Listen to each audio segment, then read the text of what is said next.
I'm Margot Politis. Welcome to Study English IELTS preparation. Today we're going to focus on word form groups, noun, verb and preposition phrases. Then we'll look at some words that can be used as both nouns and verbs, and we'll learn how to tell which is which. But first we visit an automotive factory, a place where they build cars, and we see how a new piece of machinery is helping to avoid mistakes in the manufacturing process. Here we have two faults which are very common in the automotive industry, where the weld has deviated from the seam here. Paint and grease are very common faults in the automotive industry, and where we've welded over the paint you can see that there's bubbles in the weld. Typically we call this porosity. At the moment, you only take a sample of the cars. You're not able to test every weld in every car, and that's a major advantage of our technology. We can test every weld in every car.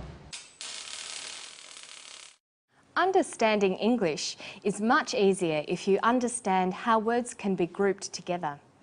Knowing the function of a group of words can help you to follow a sequence of ideas when you're reading or listening. The main word form groups are noun phrases, verb phrases, and preposition phrases. Let's begin with noun phrases. A noun phrase is made up of a determiner. That might be an article like a, an, or the.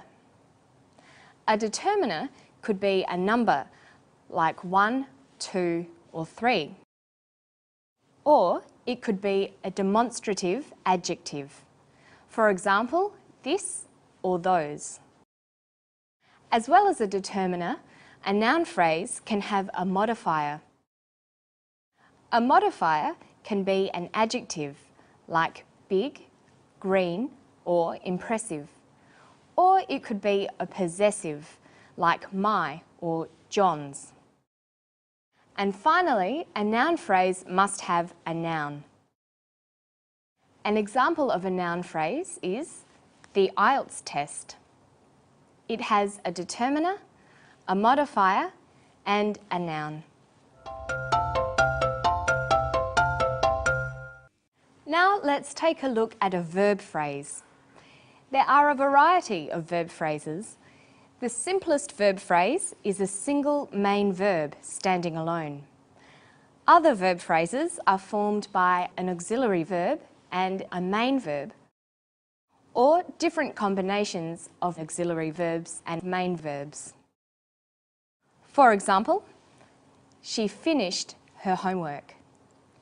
She had finished her homework. She was required to finish her homework. She finished doing her homework. Okay, so that's noun phrases and verb phrases. There are also preposition phrases. A preposition phrase begins with a preposition. It could be a preposition of time, place, or direction. So a preposition phrase starts with words such as at, on, during, up, or down. Let's put a noun, verb, and preposition phrase together. In the sentence, the IELTS test finished at 1 o'clock on Friday, we have a noun phrase, a verb phrase, and a preposition phrase. The function of verb, noun, and preposition phrases depends on their position in the sentence. Noun phrases are often subjects. They usually come before the verb phrase in a sentence. The noun phrase tells us everything about the verb in the clause that follows. Let's listen to Dr. Trevor Gore. He's talking about faults or weaknesses that occur at points that have been welded together. See if you can tell what is the function of the word weld. Here we have two faults which are very common in the automotive industry, where the weld has deviated from the seam here. Dr. Gore says the weld has deviated from the seam. The weld is a noun phrase. It contains a determiner, the, and a noun, weld. The weld is a noun phrase that functions as the subject of this clause. It's followed by the verb phrase, has deviated, and then the preposition phrase, from the seam. Let's listen to Dr. Gore use the word weld in a different clip. What is the function of weld in this context? Paint and grease are very common faults in the automotive industry, and where we've welded over the paint you can see that there's bubbles in the weld. He says, we have welded over the paint. The subject is we. Have welded is the verb phrase. It functions as the verb of the sentence.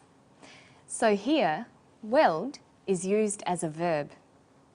Notice that over the paint is the preposition phrase. There's one more use of the word weld in the story. At the moment, only take a sample of the cars. You're not able to test every weld in every car, and that's a major advantage of our technology. We can test every weld in every car. He uses weld twice. He says, with the old technology, you are not able to test every weld. But when talking about the new technology, he says, we can test every weld. In both of these sentences, weld occurs with a determiner. The determiner is every. So weld is used as part of a noun phrase, every weld. It's a noun. It occurs after the verb phrases are not able to test and can test. So here the noun phrase every weld is an object. We've seen how different word forms can perform different functions. For example, weld is used in today's story as both a noun and a verb. There are quite a few words in English that use the same word for both the noun and verb form. Listen for some other examples. Paint and grease are very common faults in the automotive industry, and where we've welded over the paint you can see that there's bubbles in the weld. Typically we call this porosity. At the moment, only take a sample of the cars. You're not able to test every weld in every car, and that's a major advantage of our technology. We can test every weld in every car. Dr. Gore says that you only take a sample of the cars. The word sample can be used as a verb or a noun. What is it in this sentence? Sample occurs after a determiner, a. So we know that it is the noun in a noun phrase. He also says you are not able to test every weld in every car. Like sample, test can be a noun and a verb. Here, test is part of the verb phrase are not able to test. It's a verb. So you can see that it's a good idea to study a sentence closely for noun, verb, and preposition phrases if you're confused about meaning. Let's take a quick look back over what we've looked at today. We practiced identifying and using noun and verb forms in different functions.